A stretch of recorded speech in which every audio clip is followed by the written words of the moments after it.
So it's Wednesday, March 19th, 2008, and let's talk about Heath Ledger. Because now that everyone's given Heath their best wishes, his body's cold, it's time for the family to look like a bunch of greedy douchebags. Heath's father, Kim, used to only have to worry about having a girl's name, but now he's having to fight his brothers off for his now deceased son's money. But according to People magazine, the reason the uncles want the money is because Kim wasted his grandfather's estate and actually put it into debt, and they're afraid that he's going to do the same thing with Heath's. But in the end, regardless of the outcome, all you can really do is hope that Mr. Ledger's daughter gets taken care of, because that is what's important. And also that Heath Ledger's name isn't tarnished from this family squabble that's just douche-tastic. Since we're already talking about douchiness, let's talk about the iPhone. The iPhone might be getting a new little toy from Adobe, who's making a new flash player for the iPhone, which was really unexpected because 2 weeks ago, Steve Jobs said that the iPhone wasn't ready for a flash player, and now Adobe's saying, "Fuck you, Steve Jobs, I do what I do." Okay, they didn't actually say that, but it is odd that they're pushing through without Steve Jobs' blessing. When we move over to U.S. politics, we look at Hillary Clinton, and the reason we're doing that is because she's having to disclose 11,000 pages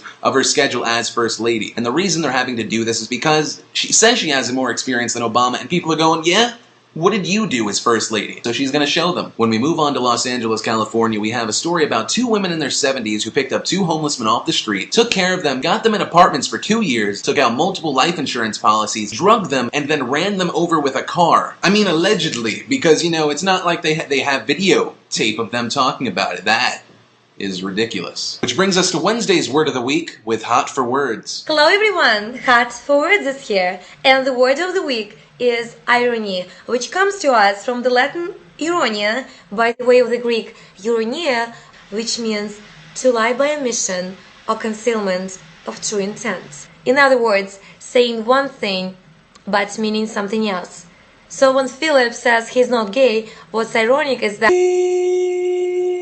And that, of course, was Marina, who still doesn't realize that just because she took it up the butt doesn't mean I'm gay. In news that really makes you wonder what sexual harassment is, we go to Scotland, where 2 counselors are going to court because when one of the female counselors was late, the other female counselor slapped her on the ass and said, "You're a naughty girl," which sounds like a porno and not a court case. The commission they brought it to said it's not sexual harassment, and the 2 need to play nice. Which brings me to Wednesday's question of the day. Would you consider that sexual harassment? Why or why not? And would it change if it was a man and a woman instead of a woman and a woman? In news I'm sure you'll find amusing, Ashley Dupree, otherwise known as the chick that banged Spitzer, former governor of New York, almost had a $1 million deal, which fell through because it turned out she's a whore. Miss Dupree was talking with the people from Girls Gone Wild about doing an exclusive interview for $1 million, no naked photos, just an interview, and it turns out she's already been in Girls Gone Wild, and they're going to use that footage instead of using that deal. And the best part of the whole situation is that Dupree's lawyer is telling everyone that she was 17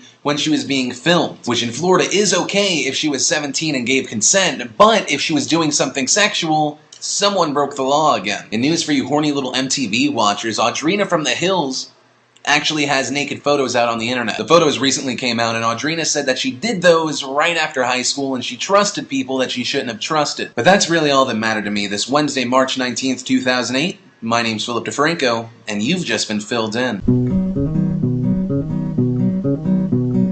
Sexy Phil, he's not sexy. Sexy Phil, he's sexy.